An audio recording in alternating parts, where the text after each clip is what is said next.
Here's another original teletype from the wake of the JFK assassination. It's that time of year. This is one of the historical events that really fascinates me, and as you might know, I have a collection of these, so every once in a while I make a video on them. As a reminder, teletypes were kind of the proto-fax machine, and the sense you get from the whole collection is, massive amounts of news, anything related to the assassination, not the events necessarily of it itself, but what was happening around the country, the reactions to it, local confluences, things like that. That's what newsrooms around the nation were putting together as part of their coverage in the wake of the assassination. They're very random for that reason, and surprisingly touching at times. So I'm just going to read this one while you look at the actual paper, and I'll do some different views of it. Remember, it's just kind of neat to imagine the person who was actually holding this back when it was current news.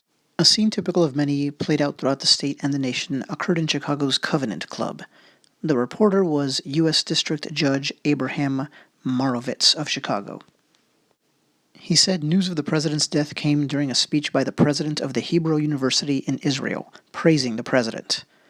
Marovitz said that when the news was announced, the room was transformed into a sanctuary of prayer. And that's actually the only piece I'm going to read from the document. There's 3 other bits, and they're more mundane. So how about that? Just a random little piece of assassination aftermath history. A speech in Chicago is being given in praise of the president when the news breaks. Imagine what that scene was like at the Covenant Club. I'm sure the unnamed president of Hebrew University from Israel never forgot that moment, and it probably became legend within his family, as I'm sure it also did with many of the people who were there listening to that speech at the time. And I only know about it, and you if you're watching this, because it happened to be preserved on this working piece of paper here that I'm reading to you 57 years after the event in question. And by the way, this is why my channel is called Object History. I'm fascinated by how a physical object can essentially conjure up history in our minds. Thanks.